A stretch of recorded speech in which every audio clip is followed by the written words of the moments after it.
বাংলাদেশের রাজনীতিতে একটা কথা খুব প্রচলিত আছে, রাজনীতিতে শেষ কথা বলে কিছু নেই। আর শরিকদের বিশ্বাস করা মানেই গর্তে পা দেওয়া। ইতিহাসের পাতা উল্টালে দেখা যায় ক্ষমতায় যাওয়ার আগে শরিকদের সাথে যে মধুর সম্পর্ক থাকে, আসন ভাগাভাগির সময় সেই মধু বিষ হয়ে যায়। বিশেষ করে সংরক্ষিত মহিলা আসনের ক্ষেত্রে বড় দলগুলো বরাবরই অত্যন্ত সংকীর্ণ মানসিকতা দেখিয়েছে। নিজের ঘরের লোক সামলাতেই যেখানে হিমশিম খেতে হয়, সেখানে অন্যকে আসন ছেড়ে দেওয়াটা অনেকটা নিজের ফাতের গরম ভাত অন্যকে দিলেই দেওয়ার মতো ব্যাপার। কিন্তু এবারে জামাত ইসলামী যা করলো তা শুধু অভাবনীয় নয়, বরং বাংলাদেশের পচা রাজনৈতিক সংস্কৃতিতে একটা বড় ধরনের পরিবর্তন। সাধারণত জোটের রাজনীতিতে দেখা যায় বড় দলগুলো শরিকদের ছোটখাটো মূল্য ঝুলিয়ে রেখে কাজ হাসিল করে নেয়। 1991 সালের কথা নিশ্চয়ই আপনাদের মনে আছে। তখন বিএনপি আর জামাতের যে সমীকরণ ছিল, সেখানে জামাতকে মহিলা আসন দেওয়ার কথা থাকলেও শেষ পর্যন্ত বিএনপি কথা রাখেনি। সে থেকে একটা ধারণা প্রতিষ্ঠিত হয়ে গিয়েছিল যে মহিলা আসন মানেই হচ্ছে কেবল ক্ষমতাসীন বা বড় দলের নেত্রীদের পুরস্কার দেওয়ার জায়গা। কিন্তু জামাত এবার সেই পুরনো তকমাটা গা থেকে ঝেড়ে ফেলে এক অনন্য নজির সৃষ্টি করলো। তাদের ভাগে পাওয়া আসনের প্রায় 3 ভাগের 1 ভাগ তারা নিজের দলের বাহিরের লোকদের দিয়ে দিয়েছে। জামাত এবার এনসিপি, বাংলাদেশ খেলাফত মজলিস বা জাকপাকে একটি করে আসন ছেড়ে দিয়েছে।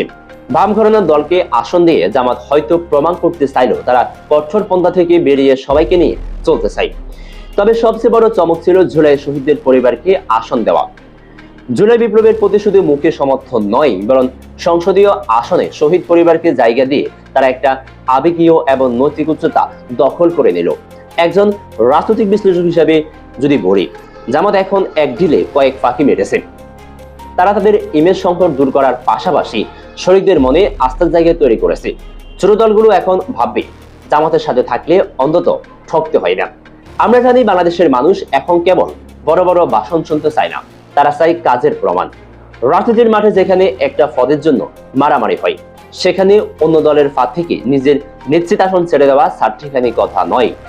অনেকে বলতে পারেন জামাত এটা করছে কেবল নিজেদের জনপ্রিয়তা বাড়ানোর জন্য, কিন্তু প্রশ্ন হলো বাকি দলগুলো কেন এমন উদারতা দেখাতে পারছেন না?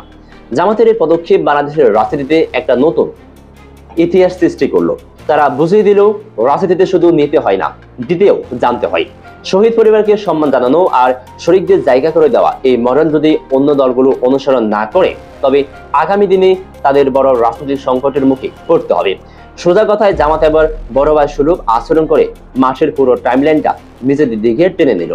এখন দেখার বিষয় অন্য বড় রাজনৈতিক শক্তিগুলো এই উদার রাজনীতির সাথে প্রতিযোগিতায় কতটুকু টিকে থাকতে পারে। দর্শক, জামাতের এই উদারপন্থীর রাজনীতি আপনার কাছে কেমন লাগে জানান কমেন্টের ঘরে। আর এই চ্যানেলে নতুন হয়ে থাকলে সাবস্ক্রাইব করে আমাদের সাথে থাকুন। ধন্যবাদ।